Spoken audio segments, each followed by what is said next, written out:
Good afternoon, ladies and gentlemen, and welcome back. It's been a couple months, but the Zach with an H pod is back.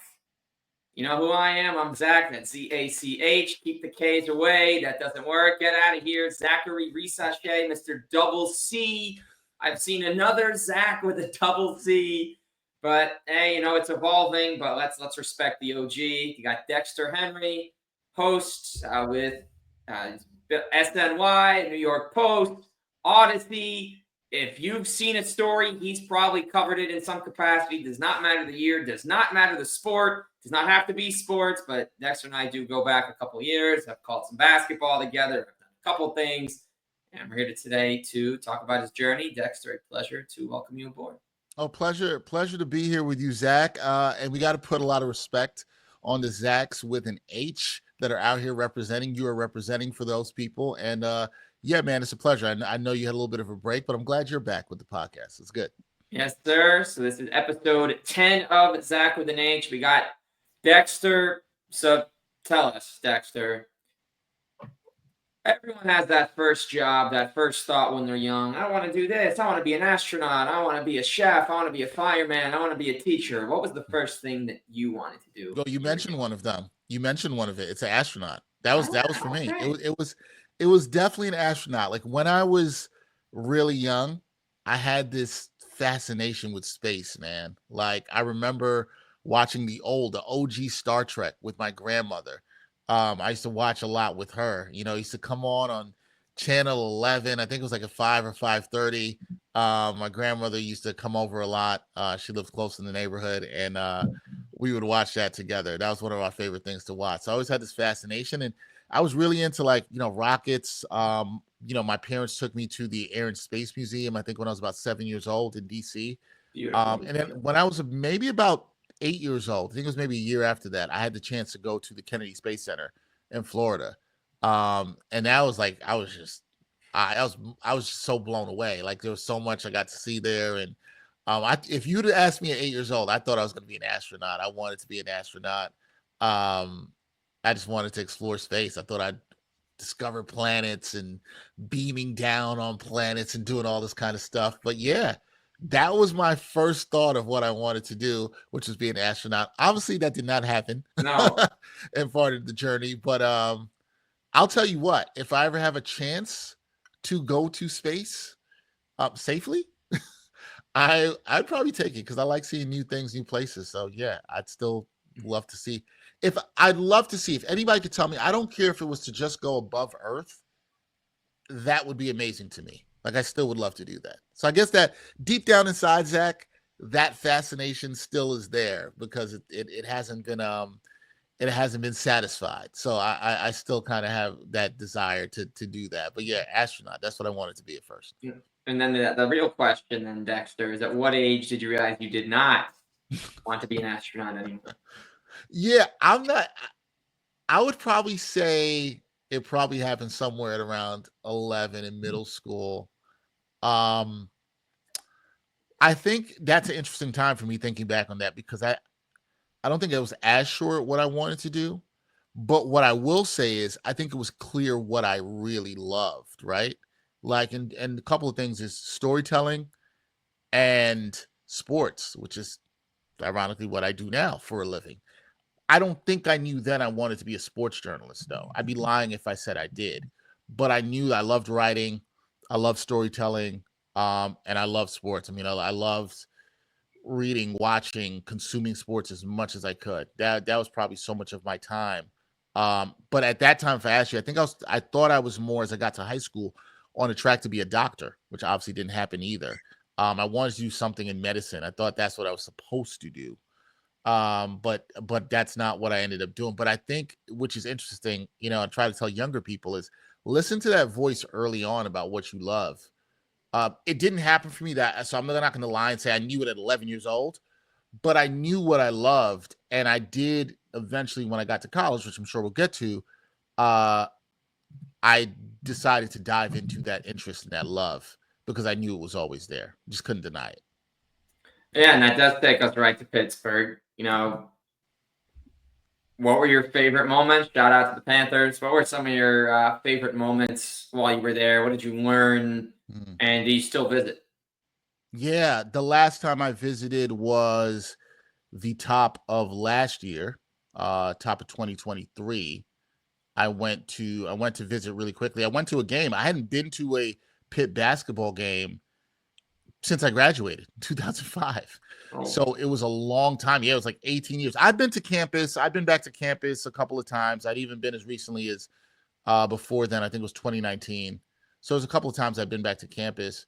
Um, but yeah, I went back for a game. I hadn't been in the Peterson Event Center in a long time. It was really nice. Pitt got a win over Wake Forest. It was Jerome Lane night. They honored him there. It was really cool. So it's been a while since I've been back in that building. But yeah, I like to go back as much as I can. I do have plans to go back. I was supposed to go back this fall. Some things with work allowed me to not go to, but I was supposed to go back and talk to some students, and I do love to go back. Pitt is I'm a very proud Pitt alum. It's a very special place in my life because of what I said and finding my, pushing me to my passion. So you asked about favorite moments. Um, I think one of my favorite moments, which is one of the most important moments in my life, is that I remember seeing these guys on a student television station back in, I think this was the winter of 2002, early 2002, doing a show called Bleacher Bums. And I was like, man, these guys were just sitting around talking sports. And one of the people in there is my mentor, Jamoke Davis, who ended up starting Panther Sports Network at Pitt. And he changed my life.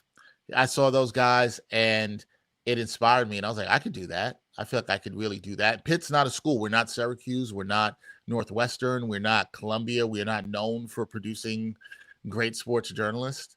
But I saw I could do it. And my mentor, Jamoke, at the time, had been working in TV at WTAE in Pittsburgh and really taught me everything I knew, from editing, how to be on camera, cutting a package, telling the story, how to be better at that. He was kind of like my teacher outside the classroom. So I think meeting him is one of my favorite moments at Pitt. I would also probably say just my experience in covering the basketball team, starting my own basketball show there, and the run that they had to the Sweet 16 in 2003.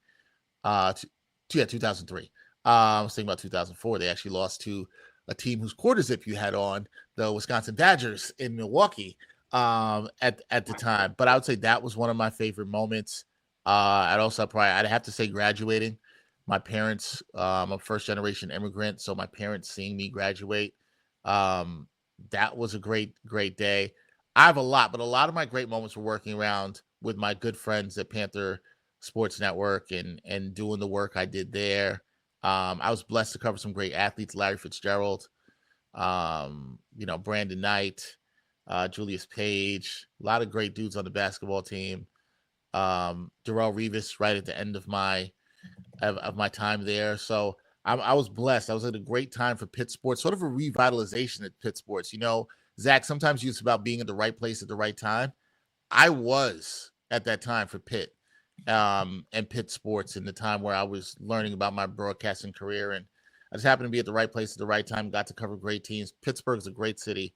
Pitt's a great school, and a lot of fond memories there for sure. and that's the Brandon Knight, not the Brandon Knight that got posterized. There are two Brandon Knights. That's Yes, Brandon with an yes, I. Now that's a name, Dexter. yes. Brandon with an I. It's the only time I've ever actually seen that before. I don't think I've seen that ever since. Now I think about it. Yeah. And I'm glad you made the distinction between the two Brandon Knights. We're talking about Brandon Knight, the brother of Brevin Knight, who actually played in the NBA for the Hawks and some other teams. But yeah, he's not that Brandon Knight. But yeah, shout out to the Brandons with an I. Not many of them, like we're shouting out the Zachs with an H. Yes, and I will just quickly on that. I have spoken with Brevin Knight a couple of times. So shout out to that family. Great guy. Started out in Cleveland. Really cool person. That's right. Very nice guy. But we move along. We go from Pitt, and you were excited to talk about this one, Dexter. HD News. So how did you land there, and how did you kind of use that as your springboard? Because you go through the long line of stops you've had, and it seemed to begin with HD News. Yeah, there's a little bit of a beginning before that, and I will go through that really quickly. In that, I worked for a small paper in my hometown of Brooklyn, New York, for about 9 months, and covered a lot of high school sports and general news. And then I was a broadcast associate for CBS News Productions, which is basically like a secretary for a producer. I was helping out with like logging a lot of video for stuff for long form video he did. And I was bored in that. I didn't like it. But shout out to the people I worked with there. They were great. And then before I get to HE News, I had a job with MLB.com as a game night editor, which I often tell people. And the reason I go to the story is it was probably one of the most important jobs that I had because it made me really good as an editor. Even though throughout all this, I wanted to report on camera, I wanted to be a broadcast journalist. I didn't want to do anything about that, but I knew there were ways I had to get my foot in the door. And while I was at MLB.com, somebody there came to me and was like, "Hey, you should look at this opportunity with HD News." Now, people are like, "Why would they call a network HD News?" You got to remember, this was 2007, if I remember correctly, 2007.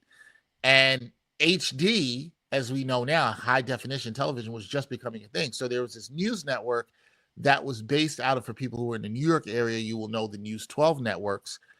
It was in the same News 12 Long Island was the original one. Out of the same building was another network that they were trying to start up, and it was called HD News. And the purpose of it was they wanted to be the first all national net news network that broadcast all the time in HD.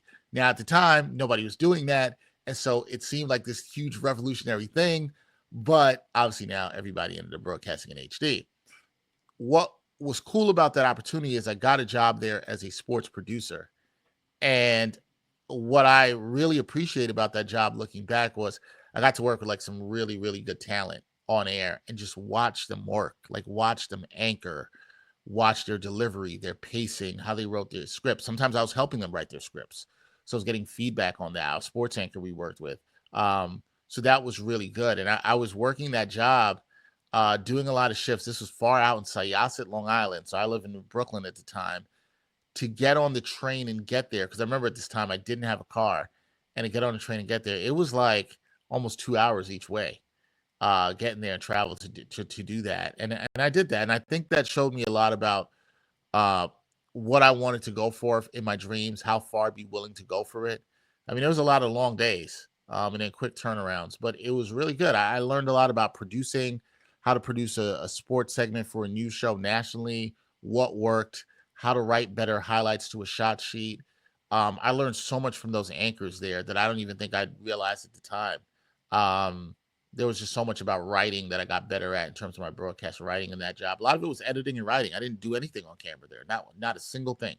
But a lot of it was editing and writing, and it was good. And in that time, like while I was working that job, Zach, and this may confuse people because you introduced me as a sports anchor for the New York Post, but I got a job in my first stint with the New York Post, which was as a video journalist. And so that doing that sports producing job really helped a lot because then I got on camera opportunities there. And that's kind of where my career took off. So I sometimes never mention HD News when I talk about my career, but it was really important. I think also showed a lot about how much I wanted, how hungry I was to get to where I want to go, because that job was a sacrifice. I'm not going to deny that. Like just to travel, it was a sacrifice, but there was a lot of good people I worked with. HE News ended up not lasting that long. So I think it only lasted, if I remember correctly, I think it was like 9 or 10 months. Because I think what happened was, if I remember correctly, everybody started broadcasting in HD. CNN was, all these now ESPN. So it was like the value of calling yourself HE News didn't really hold up, but it was a great place to learn, man. So sorry for the long-winded answer, but that's how HD News kind of was a springboard for me and helped in my career for sure. And from HD News, Dexter, you've made a number of really cool stops along the way, but talk about how you got to the Post now. So from where your previous stop was now, how did you land the role you have now? Because I feel like now, out of everywhere, you're the closest to the stories. You covered the WNBA finals. You covered a lot with the Knicks, who have had their best couple of seasons in a long time, or as successful now as the Melo years. You could argue even more successful because it seems more sustainable for them now. It's a lot of really cool stories and really neat opportunities, it seems. Yeah, it's getting from that point to where I am now. That was a journey. I'll try to be as brief as I can with this. So I worked with the Post for basically from 2007 to about 2009. And real quick, what happened there is the Post decided to go with an outside company to handle their sports video. So they no longer needed me. But I was smart enough to think about that I should reach out to the outside company and try to get hired by them. And I did. And they hired me. So I basically had the same job I did with the Post. I wasn't doing as much on camera, but was working with a lot of the writers and talent to do videos. So like I pretty much was able to keep my job. And then I had a stint with the New York Giants for a year where I worked on camera there. Um, I did some stuff with CBS Sports, just shooting video for them and producing stuff. And I still in that time, and this is probably the most important thing in my career. I called the MLB the most important job I had, but in that time, I started my own production company / media outlet called Backpack Broadcasting. And what I did was I just went around and covered different sports in New York, particularly high school sports, because I saw that as a way for myself to get in. I just wanted people to see me more, get more reps on camera. And so this is right about, YouTube had been out for 5 years. This is right at the start of Twitter in 2010, 2009, 2010. And I just started putting my work out there. And that led to some other opportunities, working at covering the Nets for Nets Daily. I then worked as part-time at St. Francis College as a new media coordinator, which means I handled all their sports video and broadcasts of their live streams. I did that. I was working at Nets Daily. Then News 12, they saw me through doing a lot of my stuff with Backpack Broadcasting, covering high school sports. They hired me as a freelance sports reporter. I worked in New Jersey. I worked in Brooklyn and the Bronx. I worked in news for a couple of years from 2016. So 2014 is when I got hired by News 12. 2016 is when I started doing news for them along with sports. And then in 2018, probably a shift that most people will never see coming in my career, I worked for the AccuWeather Network. I was a national weather reporter for almost 3 years, and that was interesting. That was a very interesting time. Yes, I was in storms. I was in hurricanes. You can look this up. You can search Dexter Henry hurricane. You will find stuff out there, snowstorms and the like. But what I will say about all that stuff, to sum it up, is that especially the AccuWeather job, it really pushed me as a storyteller. And one of the things I think I'm proud of looking back in my career is that I took opportunities to always push myself as a storyteller. So I didn't initially want to do news. My news director, Berta Kastner, really thought I should try it. I'm glad she encouraged me to do it. If I never did that, I probably never would have done weather. If I probably never did weather, I'm not sure I'm where I am now. And so I think it's always pushing yourself to do new things. Or like some advice that Stephen A. Smith gave me a long time ago, is taking advantage of any opportunity you think that'll get you to where you're trying to go, even if it's not directly linear. And that advice is held up to be true. So I did that for 3 years. And then after I got out of working as a reporter for AccuWeather, I knew the next thing I wanted to do. I said, look, I want to get back into sports, but I want it to be on the digital side. And a good friend of mine, Michelle Yu, who used to work for SNY, told me about this opportunity that was coming up with the Post. She saw the job and thought I'd be perfect for it. And I applied for it. I did not get the main gig, but they asked me if I want to be the weekend anchor, which I am, and I accepted. And I love the role I'm in. I get to do a lot of fun stuff, a lot of good fun interviews.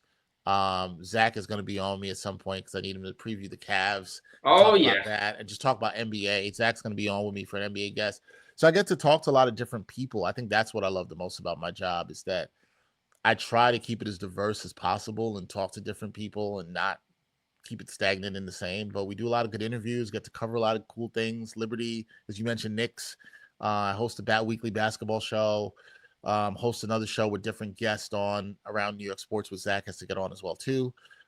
So yeah, it's been fun, but that was the journey to get from there to there. That sounds a lot easier than I'm saying, but there was a lot of ups and downs. There were a lot of days where I didn't know if this was going to happen or this was going to pan out. But I had a lot of belief in myself throughout of it, and I took advantage of a lot of different opportunities that presented. And the biggest thing I think is I created my own opportunity with Backpack Broadcasting. If I never did Backpack Broadcasting, if I never started my own thing and put myself out there, I would not be here talking to you about this. I am very confident of that. So yeah. So a couple responses for me. The first is I will not mention Buxton, North Carolina, September 2019. I'm not going to mention that to you. Dexter Yeah. Henry hurricane, top search result. Anybody? Yep. Second, I really think it's important that. Oh, just to be clear, to cut you, that is Yeah. not even the worst hurricane I've been in. Like that is not even close to it. So I just wanted to say that. Yeah. Whew, okay, yeah, we're Yeah. gonna. I'll make a montage for the next time we speak. I'm gonna have all the pictures of you and hurricanes, all the back shots, the craziest quotes, and then the response when they cut you off, and then you're no longer on, and they go back to the studio. What they're saying. I'm gonna have everything. We're thorough here. I'm always thorough. You know I that we like are thorough you people. are. I like that. Yeah. And the other thing I would say is that it is extremely important to kind of establish your own brand on whenever you can, because a lot of the things I've gotten to do myself as I've gone forward have come just because I'm a fan of something. I'll post about it, I'll record about it, I'll create a lot for it. And in essence, you're just doing it for fun, but you don't realize that if you're really passionate about something and you can kind of document your process and discuss it professionally, that it's going to launch you. So I really appreciate hearing that you doing the backpack broadcasting really just for yourself, and then it turned into something so much bigger, and it got you some of those dreams that you wanted to chase, and now you're no longer chasing, you're living. So, Living. Yes, I agree. No longer chasing, living, and I'm blessed to be able to do that. Blessed blessing. and you've mentioned some big names in your answer before, obviously Stephen A. Being among them. Talk about Pitt. And this Mm-hmm. is always an impossible question. I don't think anyone can actually answer this question because it might be a disservice to everyone that's not selected as the answer. But if you have a favorite interview you've had, is there a way to narrow it down to one? Is that possible? So one that I did happened really recently, and I think it probably it's one of my favorites. Um, because I think if you'd have told me this happened, we talked about when I was young. If you'd have told me that would have happened then, I would have said you're crazy. I'm gonna put this caveat. I'll get to that in 1 second.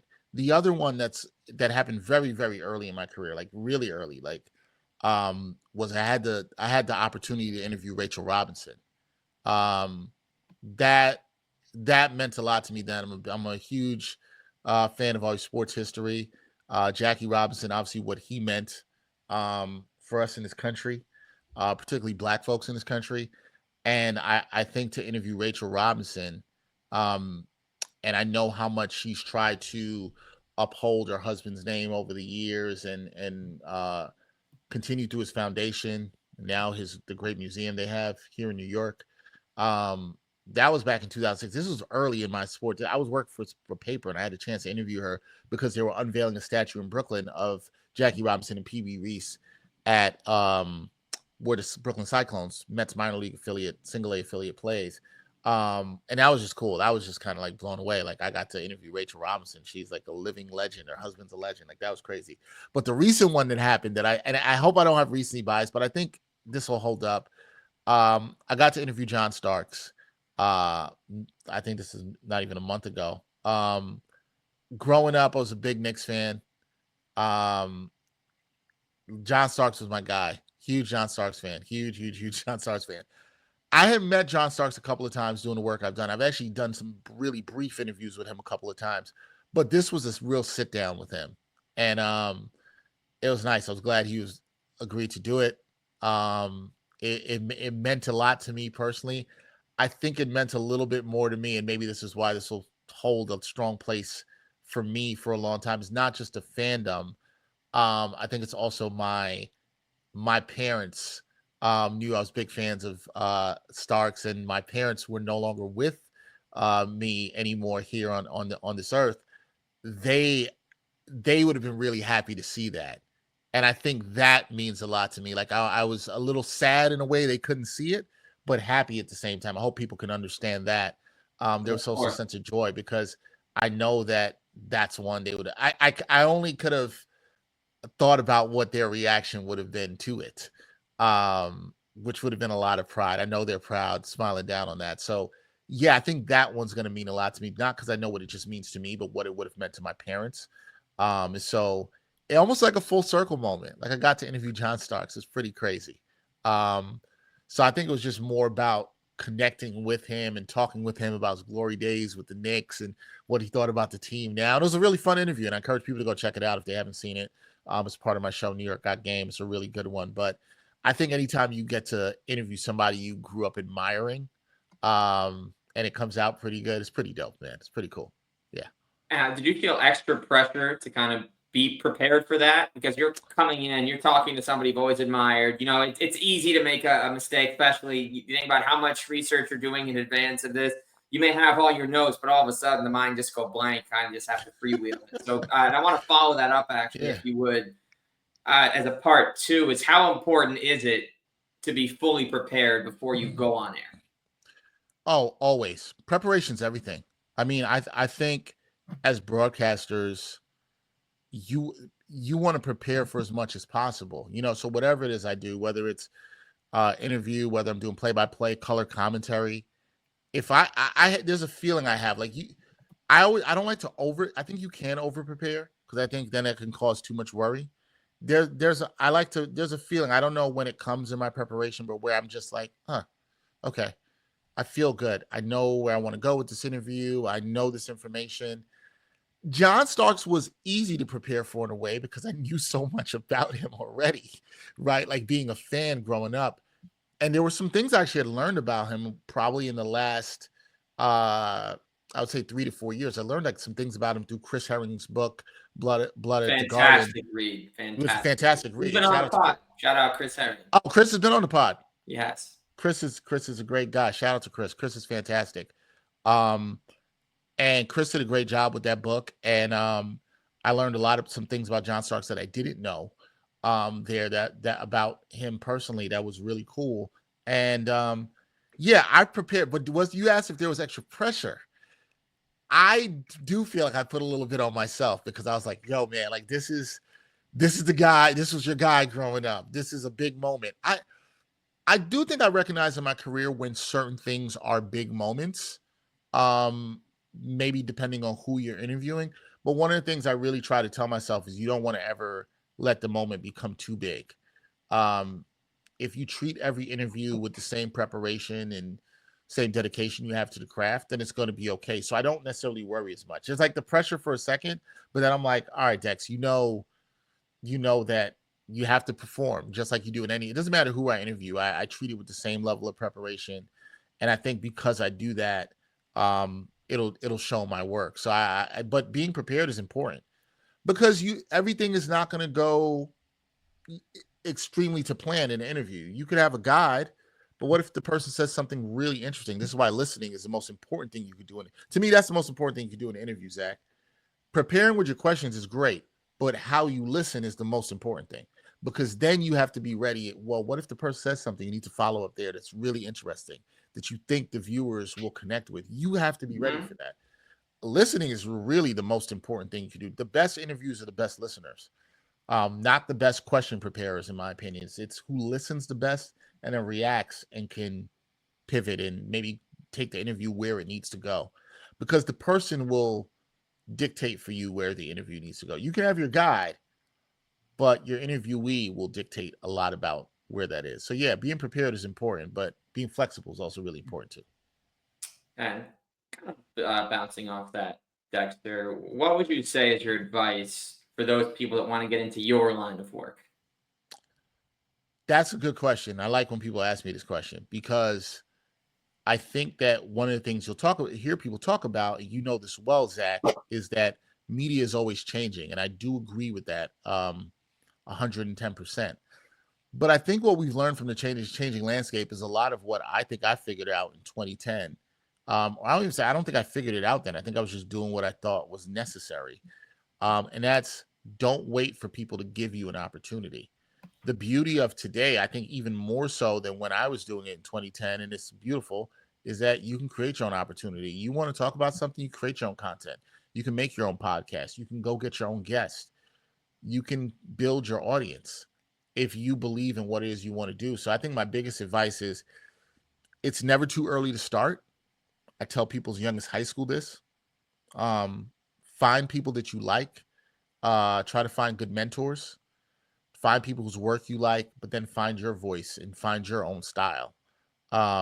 and you don't want to mimic somebody, but find your own style and what works for you, and be confident in that. But my biggest piece of advice is, if you really want to get into this business, if you really want to do this, start doing it yourself. Do the work. Go out and do your own journalism. Learn how to edit. Learn all the tools of the trade. Learn how to shoot.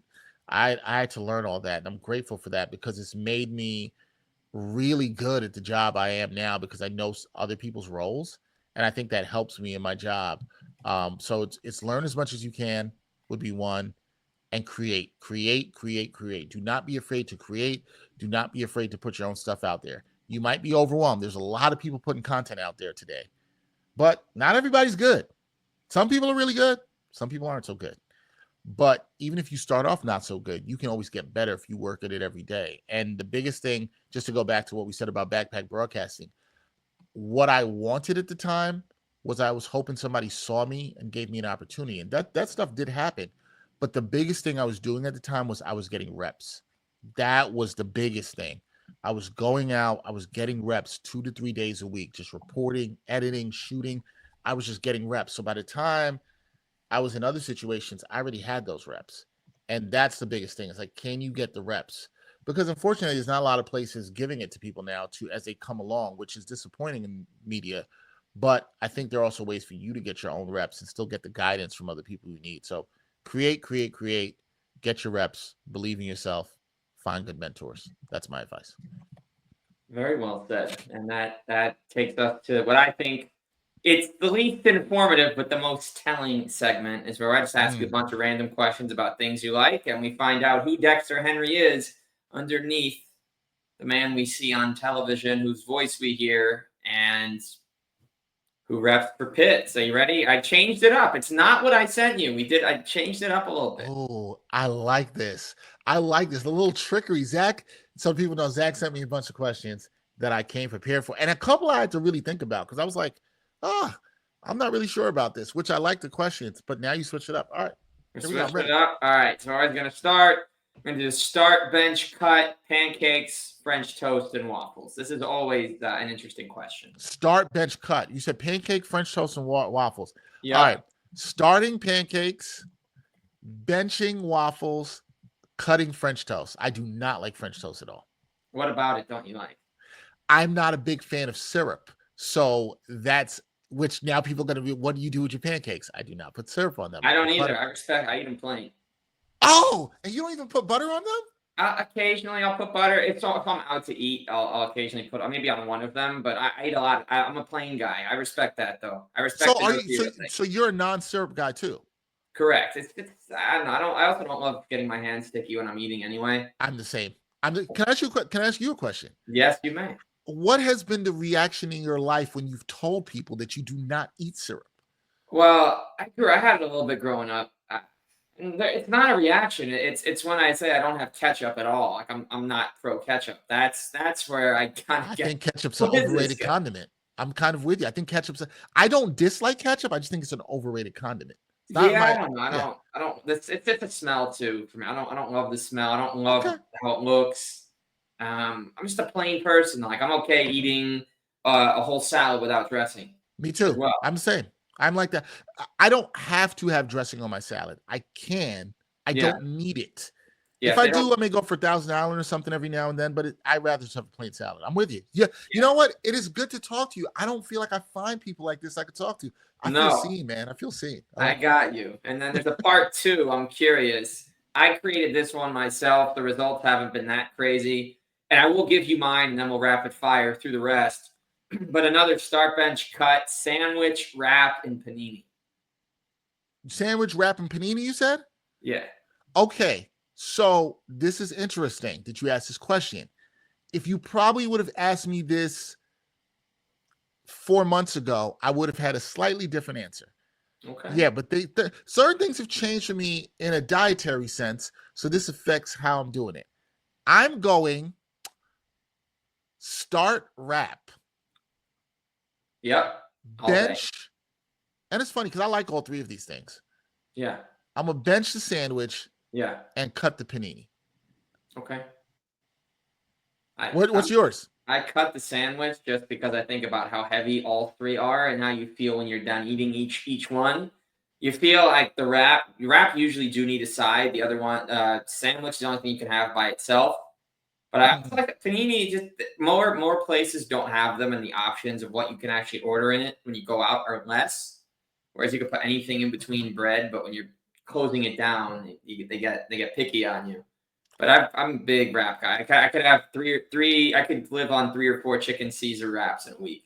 Chicken Caesar Honestly, wraps is that's a strong wrap. I've been having a lot lately. I have issues with too much gluten consumption, yeah, so wrap feel lighter. wraps are better for me in that way and just cleaner, lighter to eat.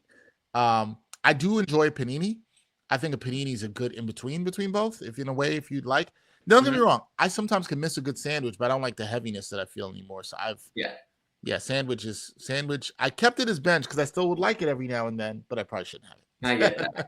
Same way, we're not gonna go to the ballpark and order those crazy creations that we're seeing. That doesn't sound Nah, good. That's not the one. nah, not the one. All right, couple more, couple on the food side, and then a few to round it out. Blue cheese or ranch, always a fun one. Ranch. Okay. I'm blue cheese, but I'm okay with ranch. I'm cool. I do have ranch. If it's only ranch, fine. If it's only blue cheese, but your favorite food to cook? Chef Dexter. What's he making in the kitchen? Favorite food to cook. I love to make. I don't make it as often, but I love to make some stew oxtails. Love that. I do. I'm gonna make some for Christmas. That's my favorite food to cook.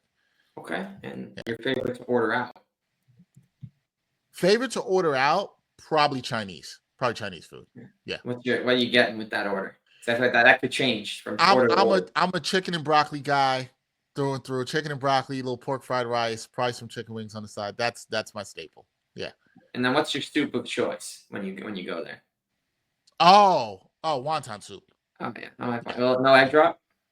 I don't like egg drop as much as people. I'll go with the wonton. I like a little spicier. I'll go with the wonton. A little I like wonton the soup guy. wonton. All Yeah. right, and then two more here. Most prized sports memorabilia piece that you own. My most prized sports memorabilia piece that I own, I recently just got. I'm gonna show you actually. How about I do that? It's right here. It's Love that not in it's the available case. here. I just got this. I got a signed John Starks jersey. John Oh, Stark signed a jersey for me when he did the interview. I had a hardwood classic. He signed it for me. I'm gonna get it framed. You can see the signature. Sorry, yeah, I got it wrong. See it right there. So yeah, signed, authentic, autographed John Starks jersey. That right now is the most important piece of sports memorabilia that I own. that's hardcore. We like that. Yeah. And then I know you've already kind of had your first of these, but my final question is: what would you say out of anyone you could talk to? I guess we'll have to put alive on this one just because Okay. it's hypothetical, but it could potentially happen. Who is your absolute dream interview? Probably Jay Z. I'm gonna go Jay Z. I'm a big Jay Z fan. If I wasn't doing stuff in sports, I'd probably love to be doing some stuff in music. Um, yeah, I'd probably say Jay Z. Alive, I'd probably have to say Jay Z. Yeah, And definitely. then final, we have a favorite Jay Z song, a number one. Oh man, He's got a lot of them. He's got a lot of that's hits. a lot. This is a good question for me as a J. If I'd is this I've it's funny, I've thought about this question before. I'm mad at myself for not being ready with an answer. I'd probably say it's off his first album, Dead Presidents 2. That's probably my favorite Jay-Z Okay, song. I'll probably go with that. Yeah. solid answer. Okay. Yeah. All right, Dex. Good questions, by the way. Good switch Say up. again. Good questions. Good switch up. I always bring the hard hitters. It may look like, Like, oh, cool, he's got this whole sheet, he's got 12. Oh, it ain't that easy. ain't that. I like that. I like the switch up. I respect it. Hey, the clean version of Cam Thomas's quote ain't nothing simple. That there you go. That's right. Actually, that's really far off. It's only 1/3 of the truth. But anyway, that's because you gotta when you're around the mic, you gotta watch the hot mic. You can't Got drop to. those 4-letter words. Never have. I'm sure you've never either. You gotta I've been professional. I've been good. through and through. Not even heck is the worst word that I've uttered in 11 years of putting words into a microphone. I I I don't even remember. Yeah, I don't know. This is a good question. What's the closest I've ever said? Yeah, I this can't is think. real. I've been good. I've been good. Been good on the air. Good man. Where can we find all your work, Dexter? You can find all my work. Everybody follows me at D Henry TV on all social media platforms. You can catch me on the New York Post and New York Post Sports, and SNY YouTube channels. You can catch my work there. If anybody wants to see what I'm all about, you can go over to dexterhenry.com. That's my website. There's a lot of my latest work there. Easy way to follow, find me, and connect. So check it out there. At D Henry TV, dexterhenry.com, coming to a platform near you. A pleasure, Dexter, learning a little bit more about your story and looking forward to when we connect the next time. Should be soon. Back on a mic together. Yes, we should be back on the mic together soon, Zach, and continue the great work with the podcast. And much love to all the Zachs out there with an H. ZACH. Just stop it right there. It's Dexter Henry, Zach with an H. See you next time. Okay, we got to hit that end recording button, which we're going to do now. See everybody next time. Where's this? Wait a minute. Okay. We're ending for real. We're not editing this out to anyone that's still here. We're going to play an outro here. We're just going to drop the network 216 outro. Zach with an H. Dexter Henry. See you next time.